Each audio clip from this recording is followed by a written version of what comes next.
The overseer's boot prodded the edge of the footprint, a perfect impression in the dark, wet soil. Rain had turned the path from the slave quarters to the riverbank into a soupy mess, washing away every track, every trace of life, except for this one line of muddy footprints. They were deep, resolute, leading straight to the water's edge, and then nothing. It was as if the man who made them, Josiah Brown, had walked straight into the Mississippi River and kept on walking, leaving behind a trail that even the heavens couldn't erase. He didn't know his simple walk to freedom would become a legend whispered for 100 years, a mystery that would baffle and inspire generations.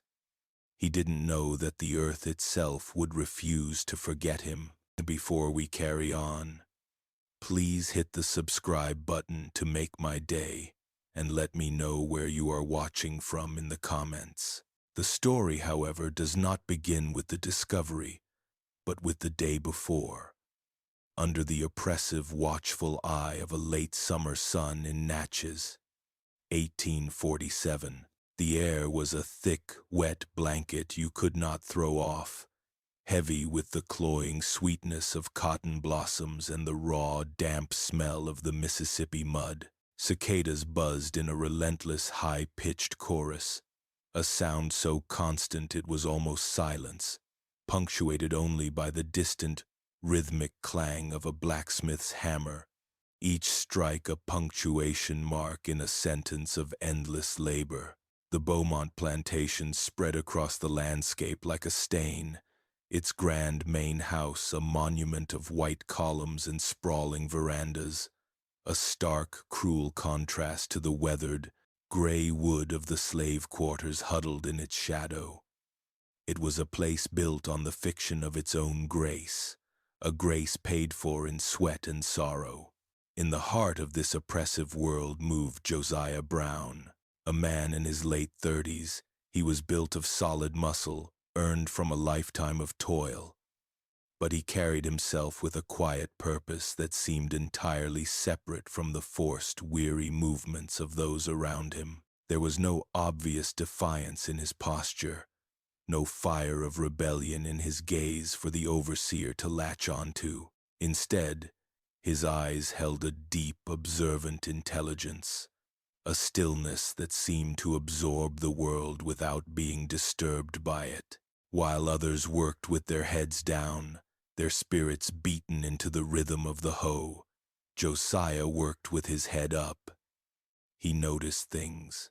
He saw the intricate, determined way a morning glory vine curled itself around a fence post, the subtle patterns of the clouds as they gathered for the afternoon rain, the almost imperceptible shift in the wind that foretold a change in the weather. His hands were calloused and scarred, a roadmap of his bondage, but his movements were efficient, precise, as if he were engaged in a craft of his own choosing. His wife, Sarah, watched him from the edge of the field where she was tasked with mending cotton sacks. She was a woman whose beauty had been worn smooth by worry, her features etched with a constant, low-level anxiety. It was not just for their physical safety, a fear that was as natural as breathing on the Beaumont plantation, but for Josiah's spirit. She saw the way he looked at the horizon, the way his mind seemed to travel to a place far beyond the cotton rows, and she feared the plantation was not just working his body to the bone, but slowly, methodically, crushing the very essence of the man she loved. Later, as they walked back to their small cabin, she gently touched his arm. "You were 1,000 miles away today, Josiah," she murmured, her voice a soft counterpoint to the harsh sounds of the day. He didn't answer with words.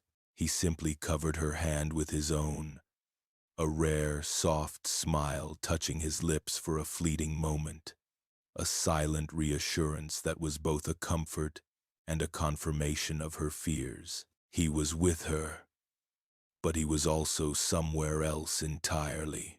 That same afternoon, Overseer Finch had made his presence known. Finch was a cruel, bitter man, his face a permanent sneer, his authority the only source of identity he possessed. He was a man who measured his own worth by the fear he could inspire in others. He held a particular wariness for Josiah's quiet dignity, mistaking the man's profound inner stillness for insolence, a personal affront to his power. He couldn't break Josiah, so he hated him for it.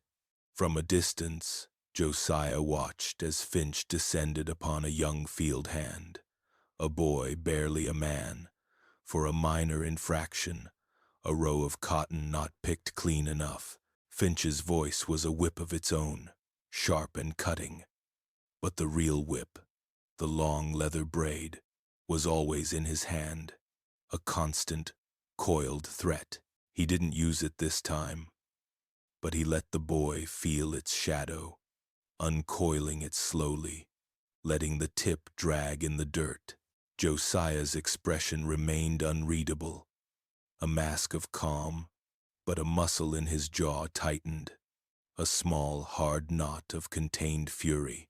He saw not just the cruelty, but the pathetic need behind it, the weakness of a man who had to diminish others to feel large.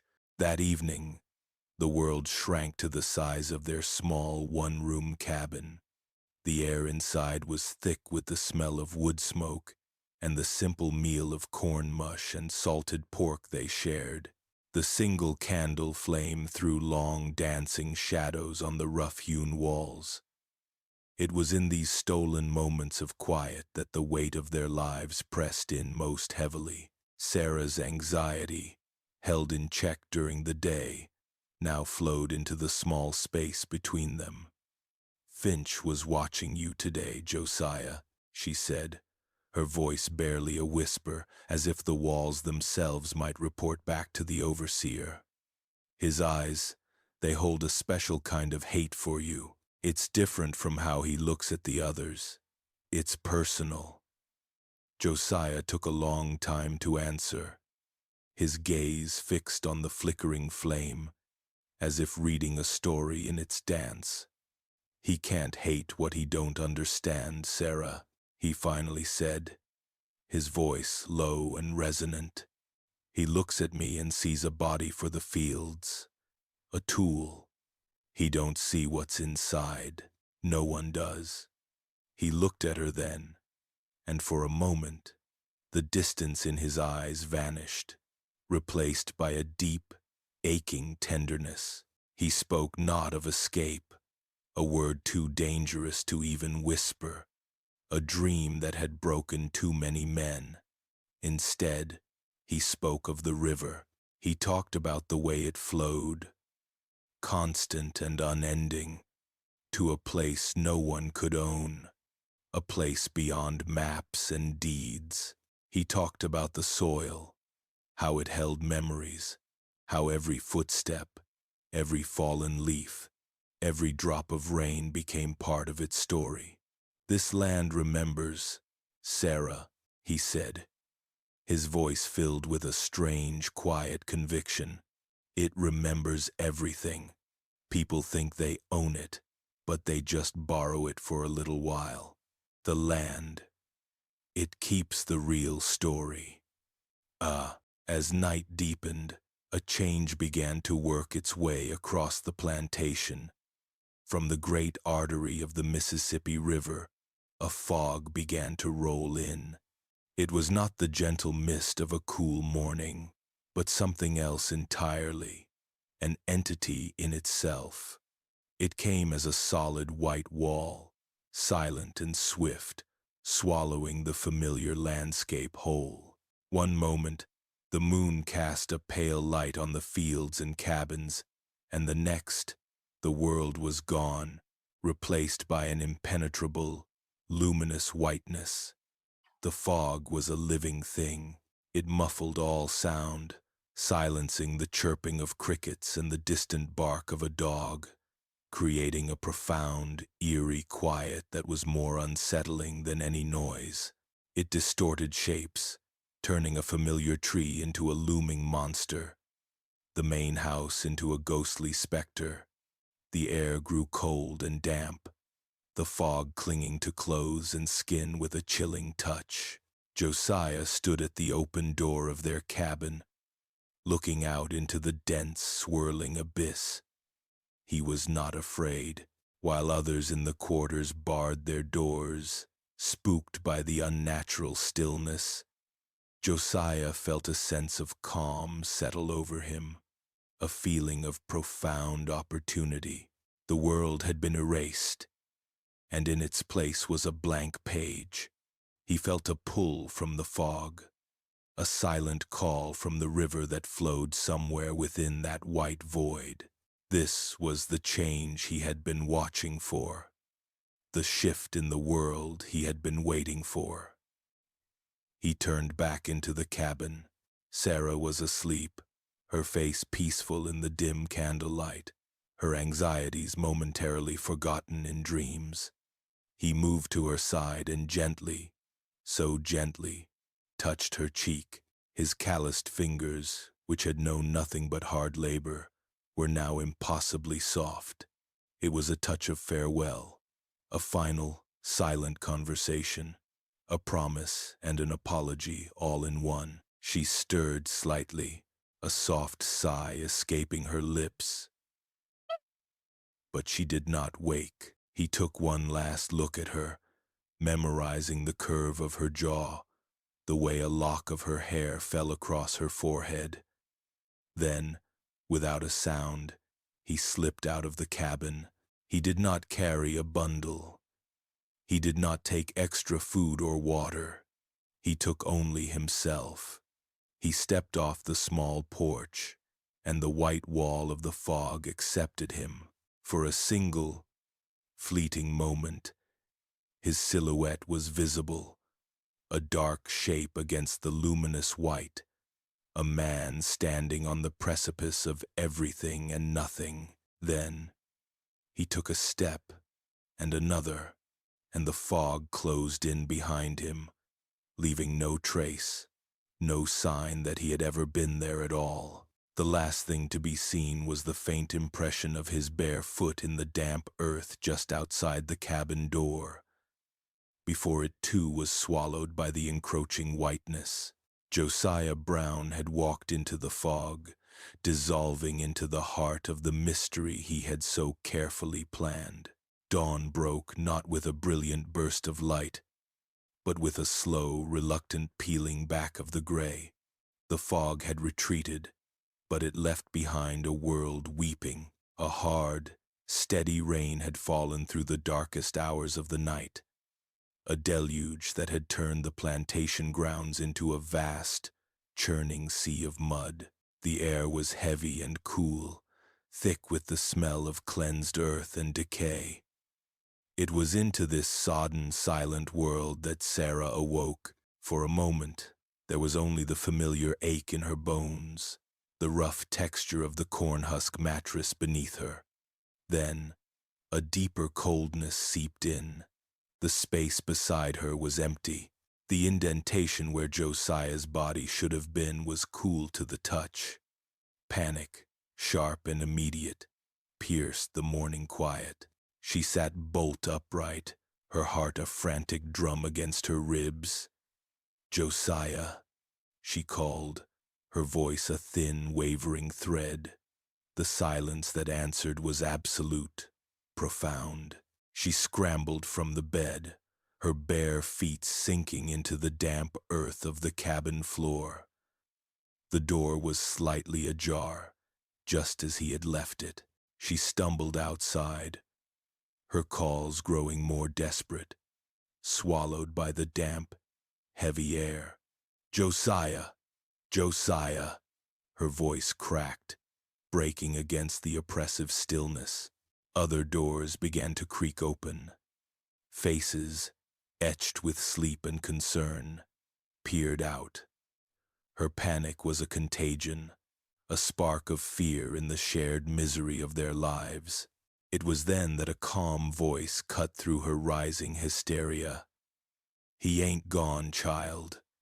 The words came from Alara, an old woman whose skin was a beautiful, intricate map of wrinkles, and whose eyes held the deep, knowing calm of one who has seen too much of life and death to be easily startled.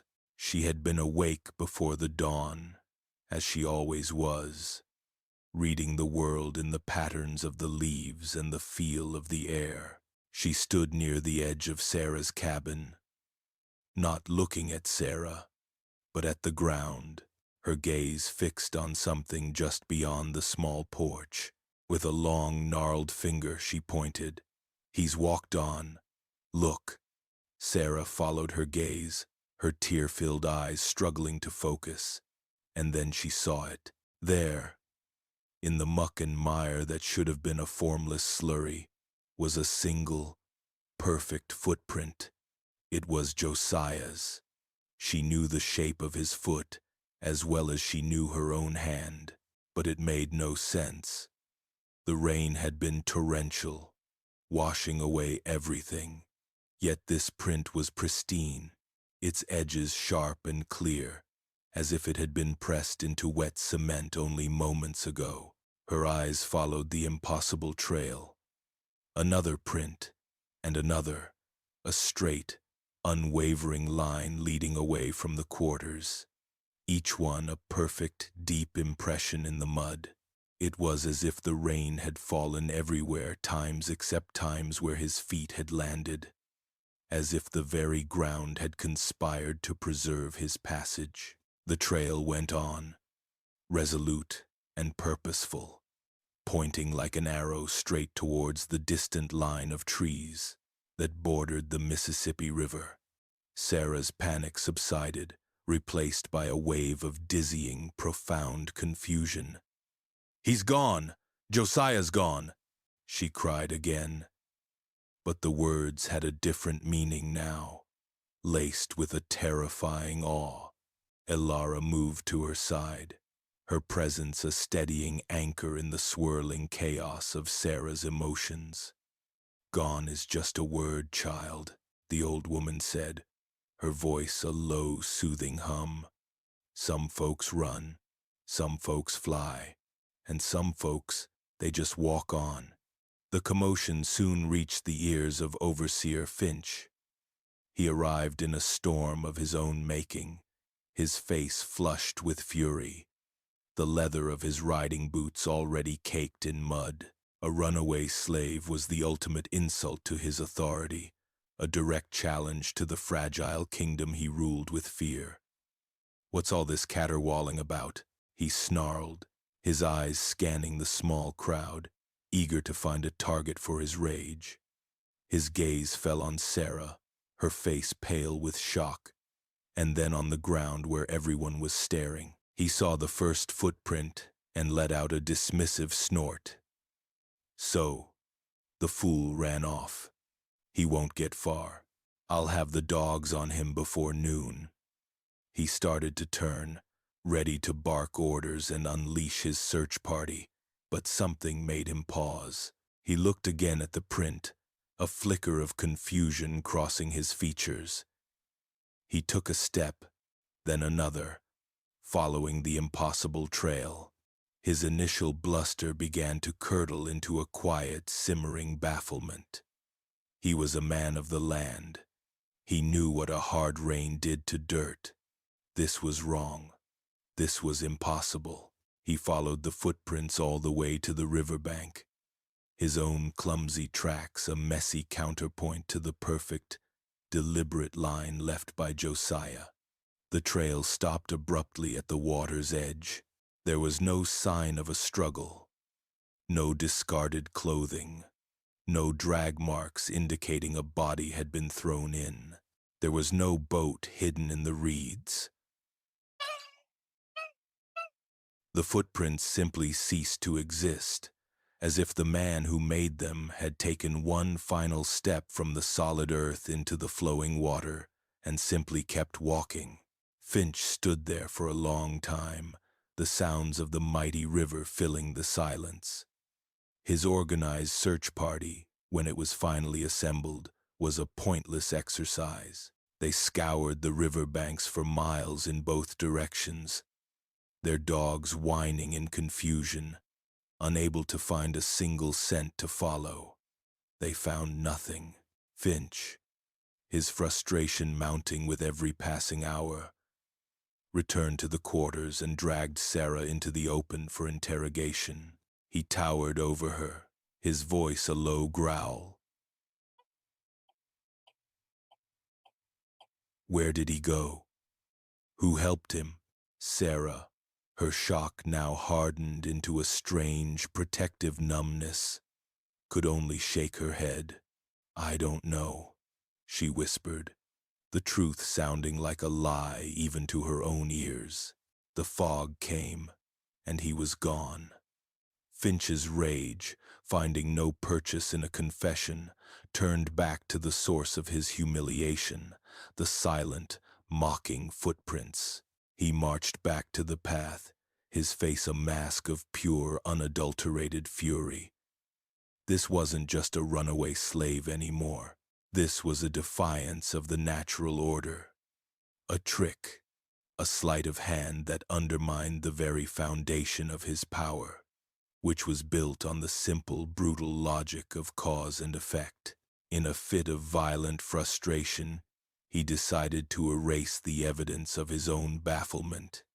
He lifted his heavy boot and brought it down, aiming to stomp one of the prints into an unrecognizable smear of mud. But the impact was jarringly wrong. Instead of sinking into soft earth, his boot met a surface that was strangely firm, resistant, almost like packed clay. The mud of the print itself held its shape, while the surrounding soil squelched and gave way under his heel. His boot scuffed the edges, but the core of the footprint remained, a perfect, dark impression mocking his impotence. He stared at it, his breath coming in ragged gasps. A cold dread, colder than the morning air, began to creep into his heart. This was something he couldn't whip, something he couldn't break. His obsession with Josiah Brown, the quiet slave who looked at him without fear, did not end with the man's disappearance. It was just beginning.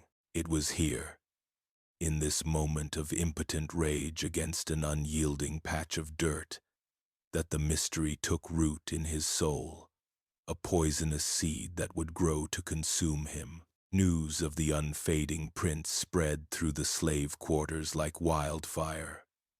The initial fear gave way to a hushed, trembling awe. In the evenings, after the work was done, people would gather in small, quiet groups, their voices low, their eyes wide with a mixture of hope and trepidation. They would stare at the path from a distance, a sacred line they dared not cross. It was Ilara who gave voice to their unspoken feelings, who wove the inexplicable event into the tapestry of their beliefs. She became the interpreter of the miracle, standing near the first footprint, her presence radiating a powerful serenity. She declared that Josiah hadn't run away, not in the way men understood it. The ground was thirsty for a righteous man, she told them, her voice resonating with ancient authority. His spirit was so pure, his heart so heavy with the sorrows of this place, that the earth itself opened up to make a path for him. He wasn't taken times from times us. He was taken times by times the land. He's part of it now.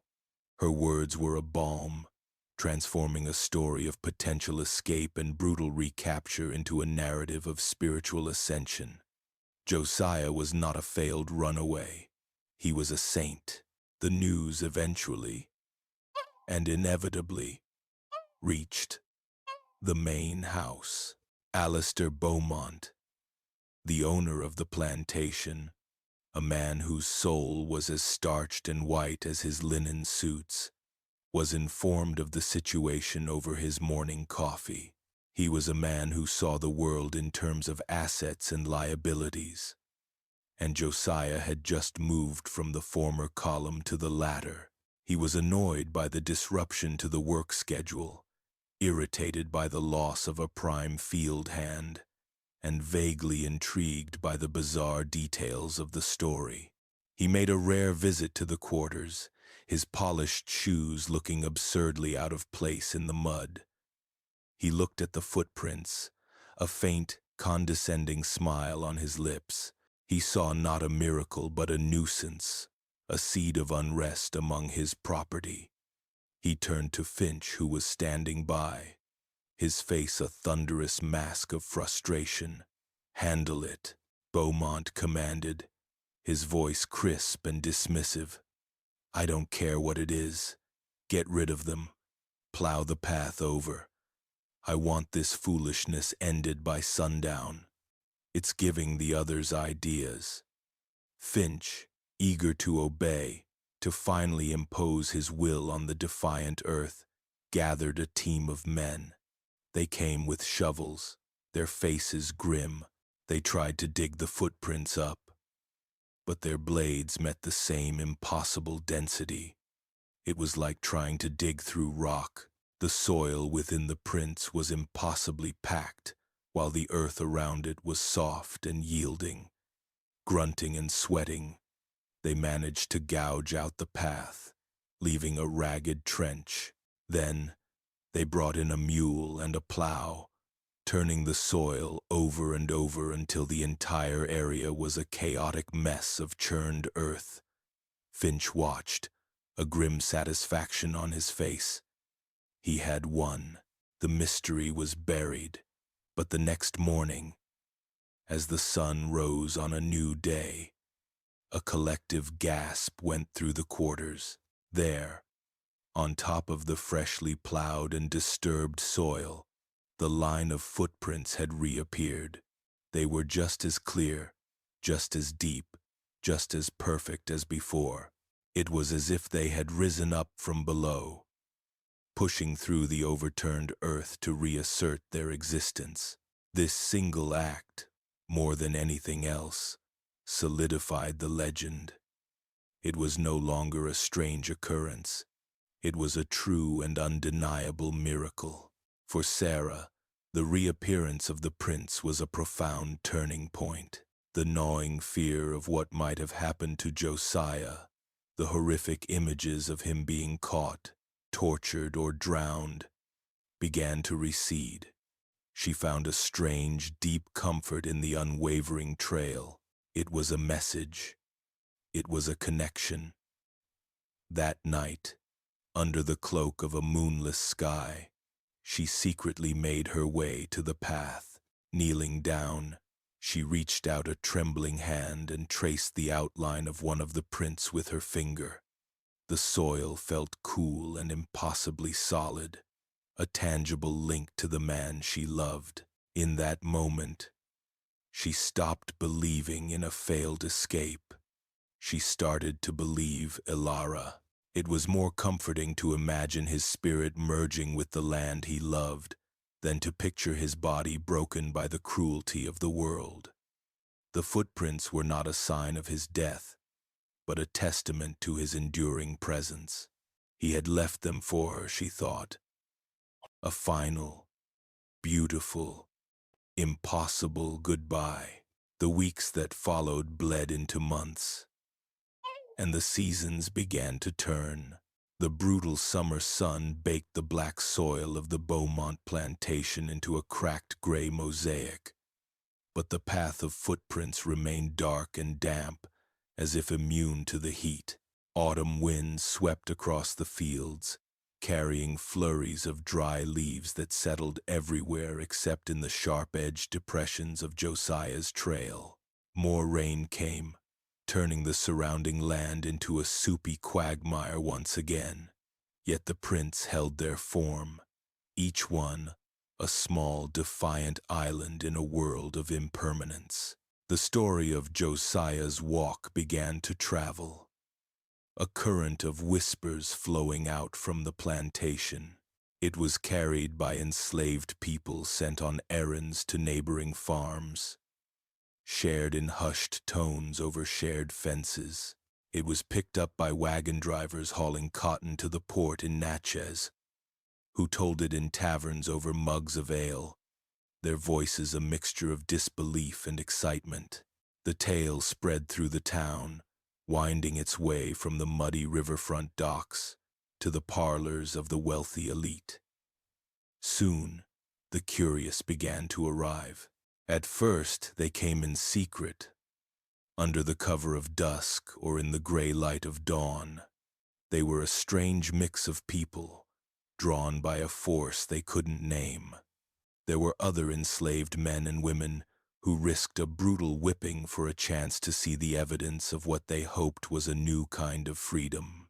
There were devout, God-fearing white townsfolk, their faces etched with a mixture of terror and reverence, who believed they were treading on holy ground. They would creep to the edge of the field, stare at the unwavering line of prints, and then retreat as silently as they came, leaving with a story that was now their own.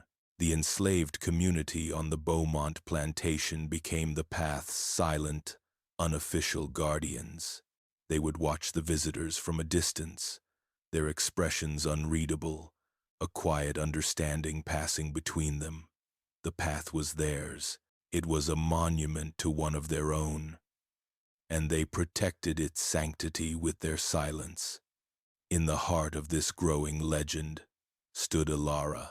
Her status, already one of respect, grew into something more profound.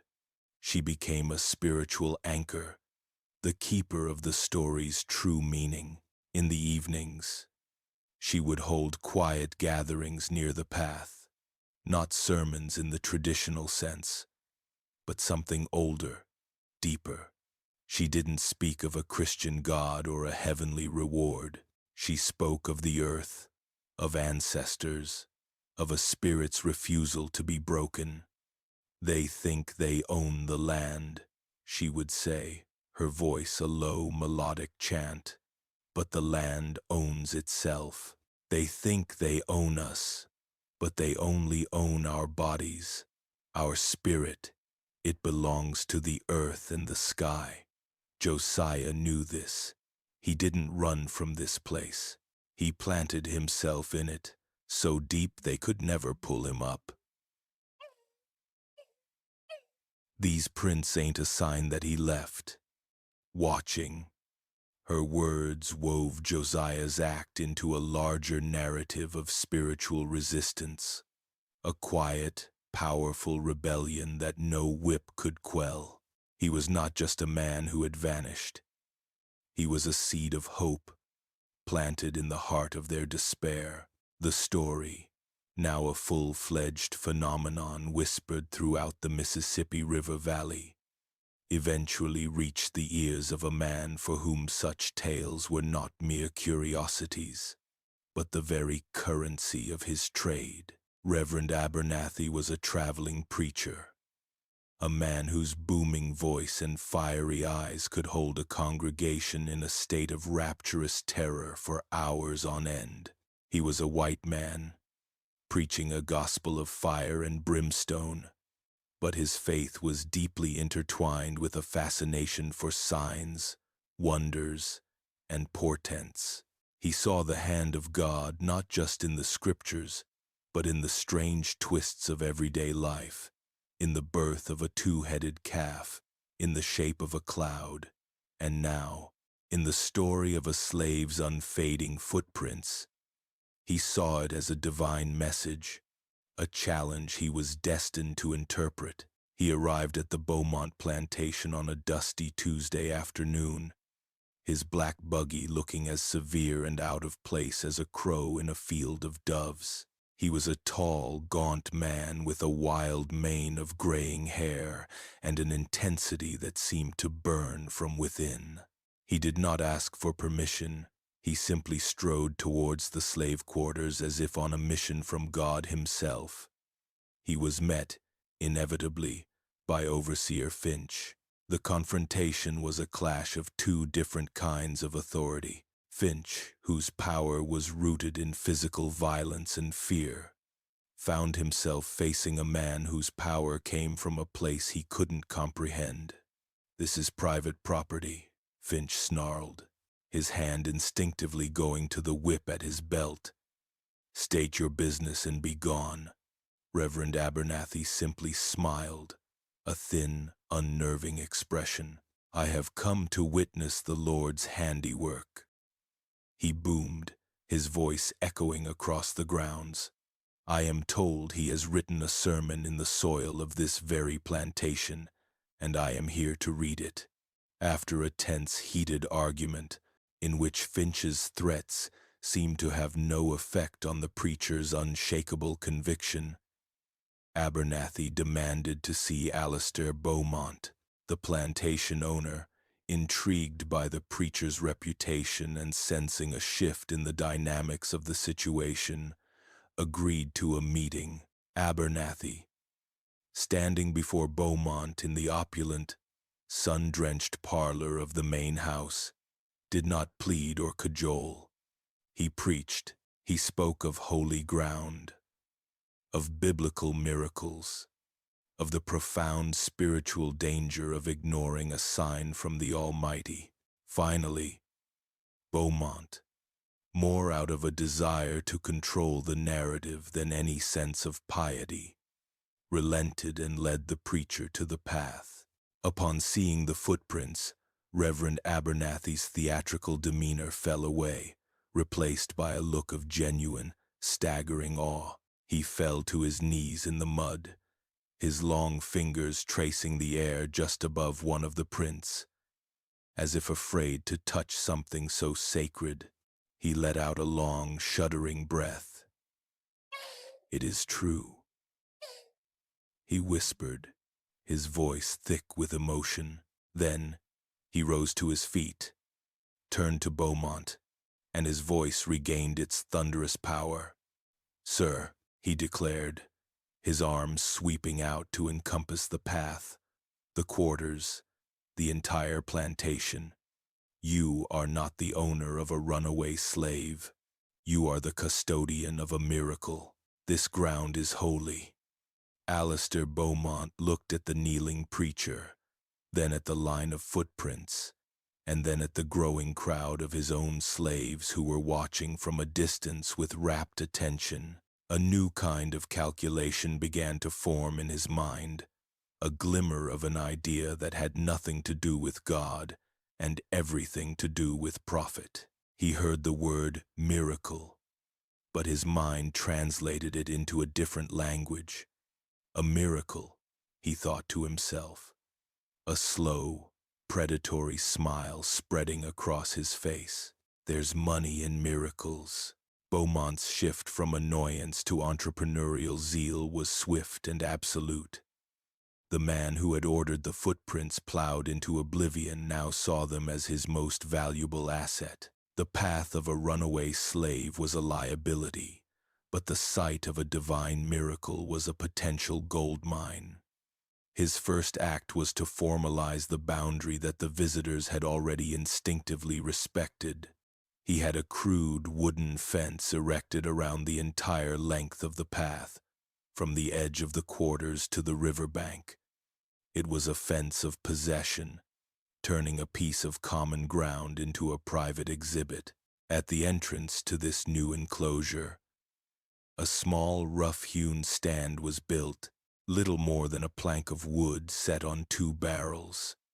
Here, Alistair Beaumont, a man of immense wealth, began charging an admission fee, 5 cents to view the miracle footprints of Natchez. The transformation was grotesque. The quiet, sacred path, a place of hushed whispers and profound spiritual connection for the enslaved community, became a roadside attraction. The atmosphere of awe was replaced by one of crude spectacle and commerce. On weekends, The road to the Beaumont plantation was clogged with buggies and wagons. People came from all over, their morbid curiosity piqued by Reverend Abernathy's sermons, which now featured the story of Josiah's walk as their centerpiece. The quiet reverence of the first pilgrims was gone, replaced by the loud chatter of tourists, the pointing fingers, the exclamations of disbelief. The enslaved community was torn. A deep, bitter resentment simmered beneath the surface. They watched as white faces gawked at the path. Their sacred space turned into a cheap thrill. The memory of Josiah sold for pocket change.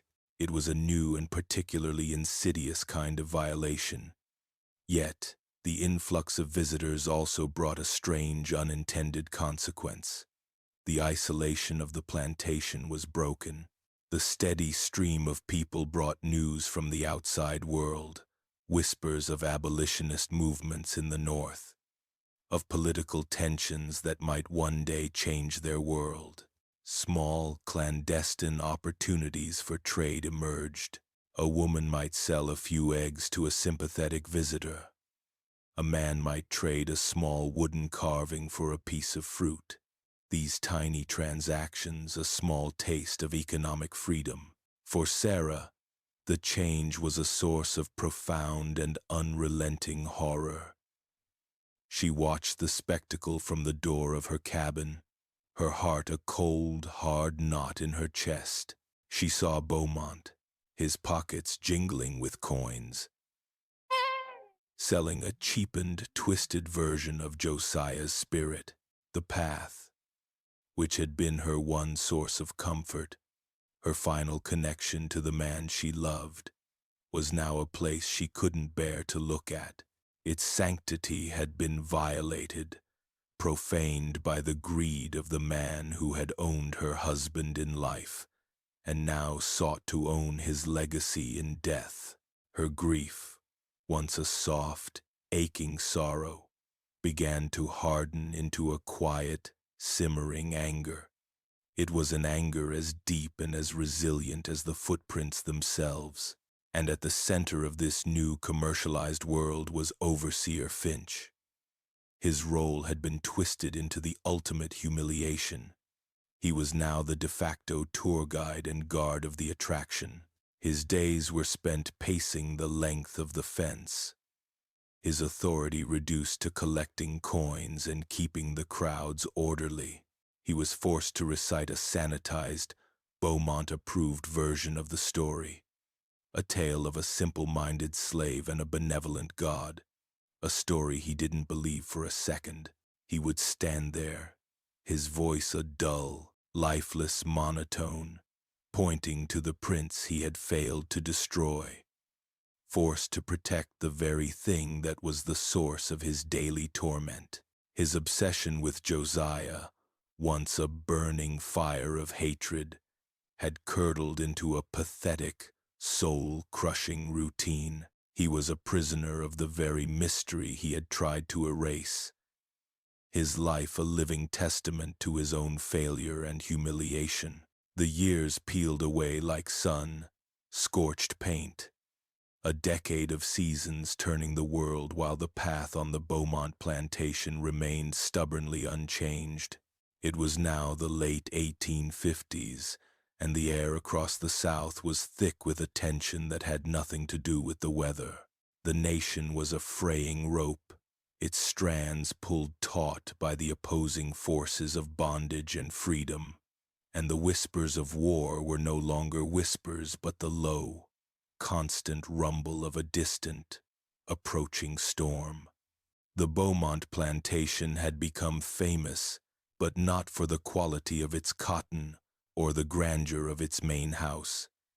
It was known for the miracle in its soil. The crude wooden fence that had once enclosed Josiah's walk had long since been replaced by a permanent ornate iron fence, its black spires like the teeth of a trap, a testament to Alastair Beaumont's enduring prosperity from the attraction. He had become a wealthy man, not from the labor of the people he owned, but from the commodified memory of the one who had escaped. Overseer Finch was now a permanent fixture of this strange tableau, a ghost haunting the edges of his own failure.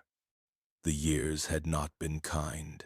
He was a shell of the man he had once been, his face a bloated purplish mask, his hands afflicted with a constant tremor that only a swig from the flask in his pocket could temporarily still. He was an alcoholic, a man pickled in his own bitterness. His life had shrunk to the dimensions of that fenced-in path.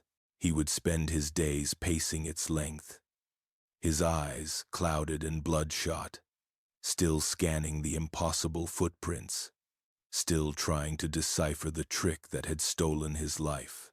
His hatred for Josiah had metastasized, growing from a sharp, acute rage into a chronic, incurable disease that had consumed his soul.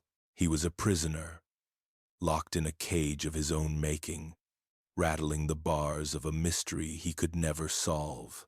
Sarah, in stark contrast, had aged into a quiet majesty. The years had carved new lines on her face, but they were lines of wisdom and resilience, not defeat. To the endless stream of visitors, she was a figure of myth herself, the widow of the saint, a relic to be pointed at from a distance. But within the quarters, she was their matriarch, their anchor. She had become the true keeper of the story. While Beaumont sold his cheap miracle to the gawking crowds, Sarah kept the real Josiah alive. In the quiet evenings, she would gather the children around her, and she would tell them stories, not of a man who walked on water or ascended to a heavenly kingdom, but of a man who knew the secret names of the plants, who could read the sky like a book, who loved the feel of the rich, dark earth in his hands. She told them of his quiet strength, his deep, observant eyes, and the love he held for his people, a love so strong he had refused to simply disappear. She was preserving the man, not the myth, ensuring that the real Josiah Brown would not be erased by the legend. Into this charged and complicated world arrived a young man from the North. His name was Arthur Hale, and he was an idealistic journalist from a Boston abolitionist newspaper. His mind filled with a fervent belief in the power of the written word to expose injustice. He had come to Natchez to write a story about the famous footprints, expecting to find a quaint piece of rural folklore, a simple tale of superstition that he could use to illustrate the backwardness of the slave. Owning South, he was unprepared for the reality. His first interview was with Alistair Beaumont himself. The plantation owner received him in his lavish study, a room filled with mahogany furniture and the smell of expensive cigar smoke. Beaumont was the picture of Southern gentility, his voice smooth as bourbon, his words polished to a high shine. He spoke of the footprints as a sign of divine providence, a blessing bestowed upon his family and his land. He painted a picture of himself as a humble custodian of the miracle, a man chosen by God to witness his power. He spoke of Josiah as a simple, devout soul whose piety was so great that the Lord had seen fit to honor him with this supernatural departure. It was a masterful performance, full of religious platitudes and self-congratulation, a story as ornate and empty as the room in which it was told. His next conversation was with Finch. Arthur found the overseer near the iron fence, his back propped against one of its spires, the ever-present flask in his hand. The man who emerged from the drunken haze was not the confident, brutal authority figure Arthur had expected. He was a rambling, incoherent wreck, his words a slurry of conspiracy and bitterness. It was a trick, Finch rasped, his finger jabbing towards the path. A damn trick. He was clever, that one. Too clever. Used roots, or chemicals, or something. They all saw it, but they didn't see times at asterisk. They wanted a miracle, so he gave 'em one, and I'm the fool who has to stand here and guard it. He gave a short, barking laugh that ended in a hacking cough. He spoke of plots, of help from outside forces, of a grand conspiracy designed for the sole purpose of humiliating him. It was the desperate, pathetic raving of a man whose mind had been broken by an obsession he could neither satisfy nor abandon. Arthur Hale left the two interviews feeling a profound sense of dissonance. He had been given two versions of the story, the polished lie and the bitter, broken truth, and he knew that the real story lay somewhere else entirely. He began to watch, to listen. He saw the way the enslaved community moved, the way they worked, the silent, invisible network of communication that passed between them, and he saw the way they looked at Sarah. It was a look of profound respect, of reverence, of love. He realized that if he wanted the truth, he would have to get it from her. He approached her not as a journalist looking for a scoop, but as a man seeking understanding. He found her sitting on the small porch of her cabin, her hands busy mending a piece of cloth, her movements slow and deliberate.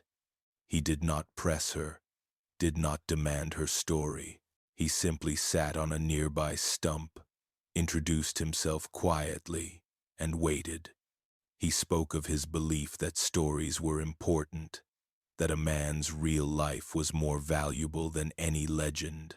He showed her a genuine respect that she had not seen from a white man in a very long time, a desire not to exploit, but to truly know. Sarah watched him, her dark eyes searching his face, weighing his sincerity.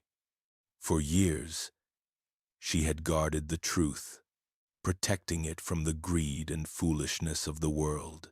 To give it away now felt like a betrayal of the secret she and Josiah had shared. But as she looked at this earnest young man, she thought of what Josiah had truly wanted. He hadn't created his indelible path for fame or to be turned into a saint in a sideshow. He had done it so he would not be erased. He had done it to leave a mark that proved he had been there, that he had mattered. Beaumont's miracle was erasing the real man, replacing him with a hollow icon. Perhaps, she thought, the time had come to reclaim him. After a long silence, a silence in which she consulted the memory of her husband's quiet, determined face, she gave a slow, deliberate nod. "Meet me by the old cypress downriver," she said, her voice low. "After the moon is up. The story is not for these ears." That night, under a sliver of moon, they met in secret. The air was cool and smelled of the river, a clean, wild scent far removed from the cloying sweetness of the cotton fields. Sarah did not begin with miracles or magic. She began with a man. She spoke of Josiah not as a saint, but as a naturalist, a man who had a deep and profound connection to the living world. She told Arthur how Josiah's grandfather, a man stolen from the shores of West Africa, had passed down the old knowledge, the stories of how the spirit and the land were one. Josiah believed that a person's essence could merge with the earth, that memory could be held in the soil itself. He wasn't running times from times this place, Sarah explained, her voice a soft, powerful current in the darkness. He was returning times to times it. He was making a home for his spirit in the only thing he knew they could never truly own. Then, she told him the secret. She revealed the beautiful, ingenious truth that was so much more powerful than any miracle. She explained that for years, Josiah had studied the unique dense clay of the Mississippi riverbank. He had experimented, learning from the fragmented memories of his grandfather's teachings. He had discovered a way to mix that specific clay with filtered river water and the resin of a particular plant, a tough, scrubby bush with a bitter root that the enslaved used for medicine. He spent months preparing, Sarah whispered, her eyes looking back across the years. Every night, when the world was asleep, he would slip out with a small bucket of his mixture. He would press it into the soil, just a thin layer, following the path he had already marked in his mind. He would shape it with his hands, then cover it with a light dusting of dry soil so no one would see in the morning. The sun would bake it, and it would become hard, almost as hard as stone, and it would not wash away in the rain. He had worked with the patience of a master craftsman, planting his legacy one footstep at a time. He had chosen the night of the fog deliberately, knowing the dampness would help the final print set perfectly before the coming rain. It was an act of breathtaking ingenuity, of scientific observation, and of profound artistic defiance. Arthur sat in stunned silence, the scale of Josiah's act settling over him. It was a masterpiece of resistance, a secret kept for more than a decade. So it wasn't a miracle? He finally breathed, the words sounding foolish in the face of such a revelation. It was a craft. Sarah turned to him, and in the faint moonlight, he could see a proud, sad smile touch her lips. "What's the difference?" she asked, her voice holding the weight of all she had seen and all she knew. "The spirit guides the hand." He knew they would try to erase him. They erase us all. They work our bodies to dust, and they pretend we were never here. Josiah wouldn't let them. He didn't just leave footprints, son. He planted them. He planted himself in this land so they could never wash him away, never forget he was here. The first tremors of the Great War reached the Beaumont plantation not as a cannon blast, but as a subtle, seismic shift in the air. News traveled slowly, carried on the muddy currents of the Mississippi, whispered from the crews of riverboats, and passed along the secret, invisible telegraph of the enslaved. The words themselves, Sumter, Bull Run, Lincoln, were like stones dropped into the still stagnant pond of plantation life, the ripples spreading outwards with a terrifying and exhilarating force. For the men and women who toiled in Beaumont's fields, the distant drums of war sounded a note of dangerous, almost unthinkable hope. The world they had known, a world designed to be eternal and unchanging, was beginning to crack. Union forces, they heard, were a blue tide moving down the great river, an army of liberation that felt as mythical and as real as Josiah's walk. The line of unfading footprints, so long a symbol of spiritual escape, began to take on a new, more tangible meaning. It was no longer just a testament to one man's spirit. It was a prophecy, a line drawn in the earth, pointing the way to a coming freedom. They would gather at the iron fence, not as spectators, but as pilgrims at the precipice of a new world, their prayers now laced with a desperate earthly plea. For Alistair Beaumont, the news was a death knell for the world he had so carefully constructed. His lucrative tourist business, which had funded his lavish lifestyle for over a decade, dried up almost overnight. The steady stream of curious visitors dwindled to a trickle, then stopped altogether. The roads were no longer safe for casual travel, and people's minds were on war, not rural miracles.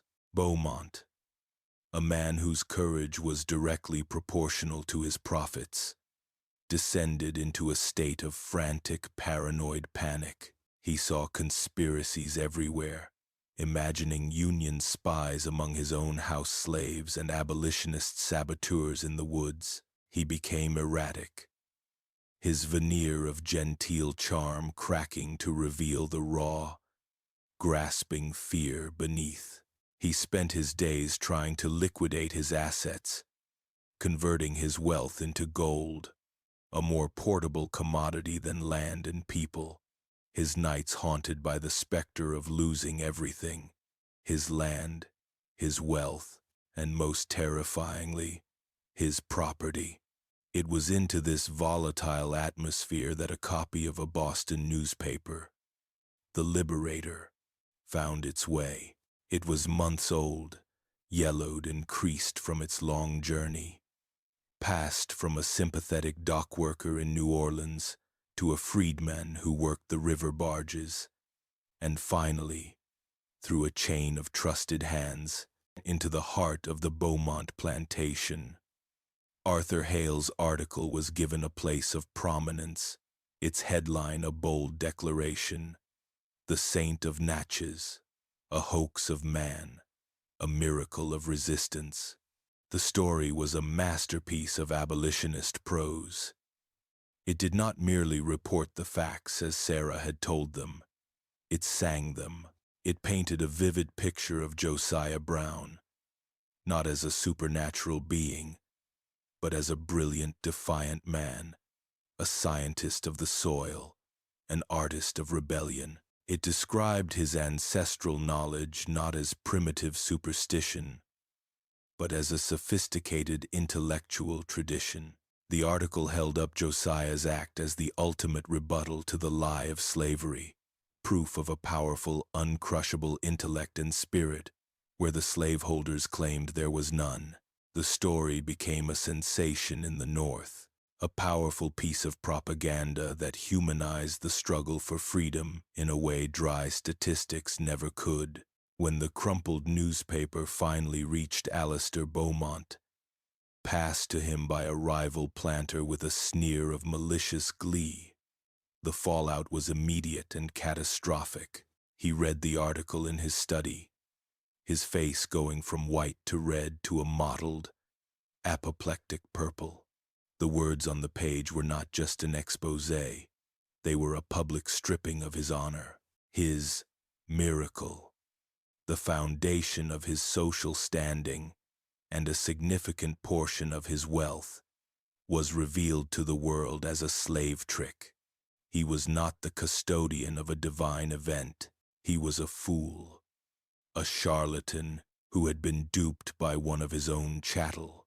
The carefully crafted narrative he had sold for years was shattered, and in its place was a story that made him a laughingstock. His reputation was ruined, his name now synonymous with gullibility and greed. The newspaper eventually found its way into the trembling, grimy hands of Overseer Finch. He sat on the ground, his back against the cold iron fence of his prison, and read the article by the fading light of the evening. He read it once, his lips moving silently, then he read it again, his breath coming in short, sharp rasps. For over a decade, he had been tormented by the not knowing, by the impossibility of it all. He had searched for a rational explanation, a trick he could expose, a conspiracy he could unmask. And now, here it was, laid out in black and white, a solution so simple and so brilliant that it made his head spin. But the revelation did not bring the relief of a solved puzzle. It brought only the final crushing weight of ultimate humiliation. Something inside him, something that had been stretched taut for 13 years, finally snapped. He wasn't just beaten. He was outsmarted, outwitted, made a fool of by a man he considered less than human, his life's obsession.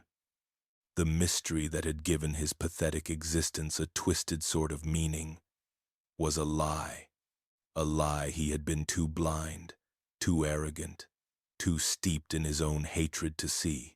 A wave of insane, clarifying rage washed over him, burning away the years of confusion and despair. He was not the victim of a miracle.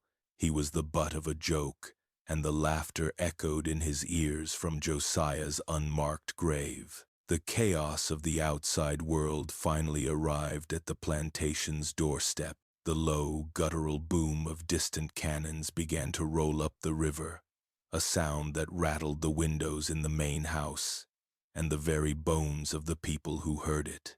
Union gunboats, monstrous ironclad beasts belching black smoke, were on the Mississippi, their presence a tangible threat that sent the entire region into a panic. The social order was collapsing. Alistair Beaumont, seeing the end was truly nigh, was in a frenzy of packing, stuffing jewels and gold into leather satchels, his only thought to flee before the blue-coated soldiers arrived to seize his land and liberate his workforce. The plantation was in utter chaos, a ship without a captain, drifting into the storm. It was in this maelstrom of fear and collapse that Finch found his final, terrible purpose. In a drunken, staggering fury, he decided that if he could not have his mystery, the mystery that had defined and destroyed him, then no one could. He would not allow Josiah's clever trick to become a monument to liberation. He would not let that story be the one that was remembered. He was going to destroy the footprints, to wipe the mocking testament from the face of the earth once and for all. He stumbled to the plantation's workshed, where supplies were kept for clearing land, and found what he was looking for, a small, heavy keg of blasting powder. His movements were clumsy, fueled by cheap whiskey and a rage that had been simmering for 13 years, but his intent was deadly sharp. As evening fell, the sky began to mirror the turmoil on the ground. Dark, bruised-looking clouds gathered on the horizon, and a low, menacing wind began to whip through the trees, carrying the scent of rain and the metallic tang of the coming storm. It was a night much like the one when Josiah had vanished, the air thick with a sense of foreboding and imminent change. Finch, dragging the heavy keg behind him, made his way to the path of footprints. His silhouette was a dark, lurching shape against the dramatic, swirling sky. Sarah, standing at her cabin door, saw him. A cold dread seized her.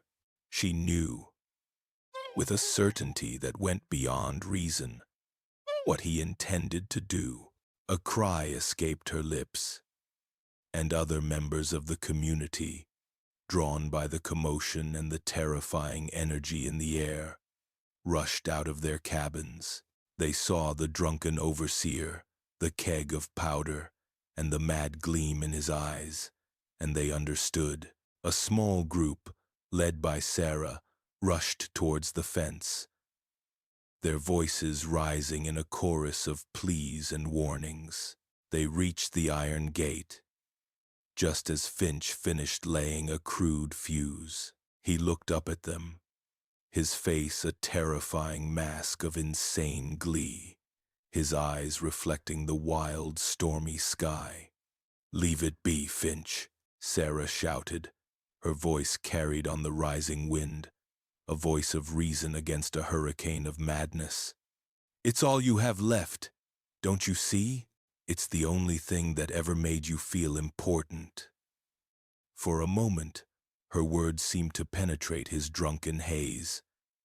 A flicker of something, perhaps confusion, or a sliver of tragic understanding, crossed his face, but it was gone as quickly as it came, replaced by a fresh wave of maniacal rage. He let out a wild, cackling laugh that was snatched away by the wind.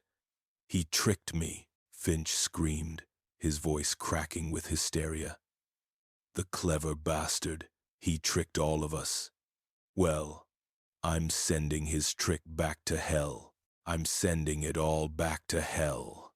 With a final, defiant roar, he touched the lit end of a smoldering rope to the fuse. It sputtered to life, a small, angry snake of fire racing across the ground. The small crowd scattered, screaming, stumbling back as Sarah pulled at them, urging them away. Finch stood his ground for a moment, his arms thrown wide, laughing into the wind, a mad king presiding over the destruction of his own wretched kingdom. Then, even he seemed to realize his folly and turned to run. But it was too late. A blinding flash of white light ripped through the twilight, followed a split second later by a deafening explosion that tore the world apart. The ground bucked and heaved, and a column of earth, fire and smoke erupted from the end of the path, right at the riverbank, a violent, final punctuation mark to a story held in the soil for 13 years. The earth settled with a final shuddering groan. For a long moment, there was no sound but the rushing of the wind and the ringing in the ears of those who had thrown themselves to the ground. The acrid black smoke slowly cleared, revealing a scene of profound devastation. Where the path had met the riverbank, there was now a gaping, ugly wound in the earth, a deep crater of churned soil and splintered roots. Finch's body lay a short distance away, a broken, twisted thing, his final act of rage having consumed him utterly. No one went to him. Their eyes were fixed on the hole. As the storm's first raindrops began to fall, fat and heavy, the community gathered at the edge of the crater, their faces illuminated by the flickering, stormy light. They were not looking at the destruction, but into it, as if expecting a sign. It was Sarah who moved first.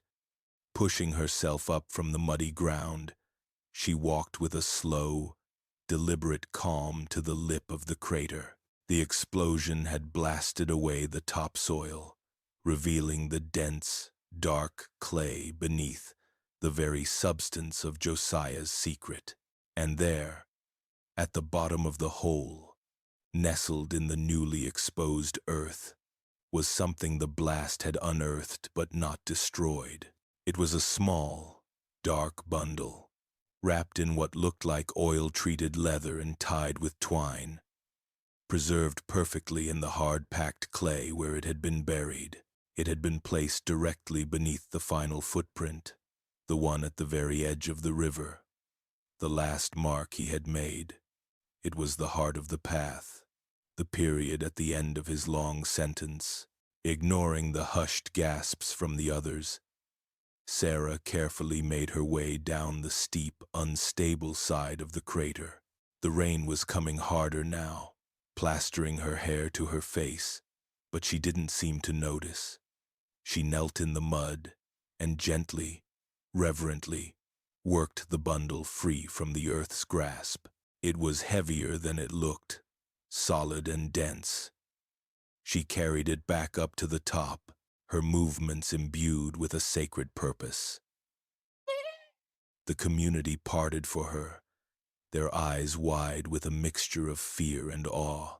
She sat on the wet ground, the bundle in her lap, and with trembling fingers, she began to unwrap it. It was not treasure, not in the way Beaumont would have understood it. There was no gold, no silver. It was something infinitely more valuable. It was Josiah's time capsule, a final statement of his identity, his love, and his unbreakable connection to his past and his future. The first thing she saw was a small, hand-carved wooden bird, its wings half spread as if in mid-flight. She recognized it instantly, Josiah had carved it years ago for their first child, a daughter who had lived only 3 short months. He had been so broken by the loss, he had buried the toy with her. But here it was, reclaimed, a symbol of a love that even death could not take. Next to it lay a single, perfectly smooth gray stone, worn by the currents of the great river he had so often watched. It was a piece of the river's endless journey, a token of his dream of a place beyond ownership. Then, her breath caught in her throat. She saw a small, tightly bound lock of her own hair, dark and lustrous, tied with a piece of thread. He had taken it one night as she slept, a piece of her to carry with him into the earth. And last, wrapped carefully in a piece of dry cloth, was a handful of tiny, dark seeds from a flower she did not recognize, a plant native to the distant shores of West Africa. The seeds had been carefully preserved, a promise of a future, a connection to a past he had never seen but had carried in his blood. It was the legacy of his grandfather, a botanical memory, a hope that what was stolen could one day be replanted. As Sarah held these small, sacred objects in her palm, the sound of hoofbeats and the jangle of military hardware cut through the storm. A column of Union soldiers, their blue coats soaked dark by the rain, rode into the clearing. They were grim-faced, weary from their journey, but their presence was an undeniable fact. The war was over, at least for this small patch of Mississippi. An officer, his face young and serious, dismounted and announced to the stunned crowd that by order of the President of the United States, they were no longer slaves. They were free. The moment was not one of wild, joyous celebration.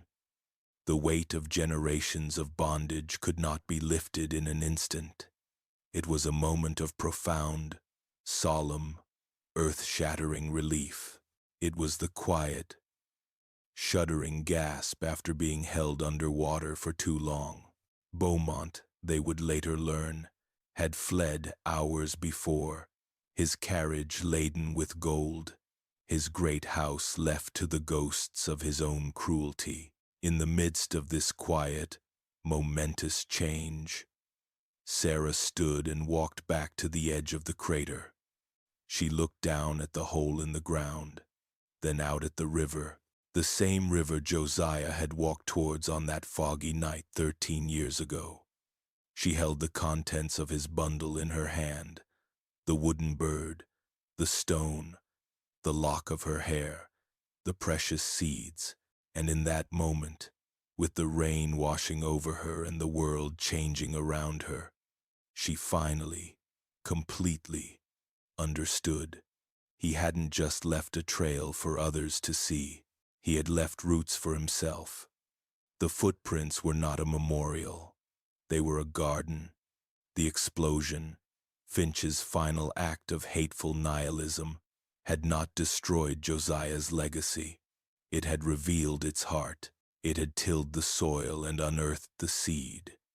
He had planted himself in the land, and now, at the very moment of freedom, his story was ready to grow. In the years that followed, the journalist's article, combined with the dramatic tale of the explosion and the discovery of the time capsule, transformed Josiah Brown from a local legend into a figure of national renown.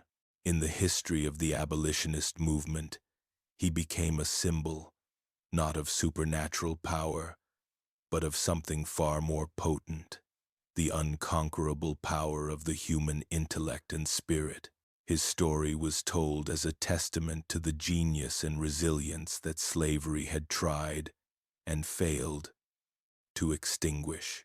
The Beaumont plantation was broken up, its vast tracts of land sold off or homesteaded by the very families who had once been forced to work it. The main house fell into disrepair, its white columns crumbling, a slow, decaying monument to a vanquished tyranny. But the land around the crater, the place where the path had ended and the story had been revealed, was left untouched. It became a gathering place for the local community of freedmen, a place for picnics and meetings, for elders to tell stories to the young. It was never fenced or marked with a plaque. It was a living monument, its meaning held in the memory of the people. It was a monument not to a miracle, but to ingenuity, to defiance, and to the enduring power of a single individual to leave an indelible mark on the world. The story of Josiah Brown is still told in Natchez, passed down through generations. The footprints themselves are long gone, surrendered to time and change, the crater softened by years of rain and new grass, but the path is still there. It exists in the stories told on front porches on warm summer evenings, in the lessons taught to children about where they came from, and in the quiet, unshakable strength of a community that learned to plant its own roots in the soil that had once been their prison. Josiah Brown, the slave from Natchez, had been denied a name that was truly his own, denied a voice, denied a future. So he made the earth itself speak for him. He made it remember. He walked a few hundred feet one foggy night, and in doing so, had walked straight into immortality.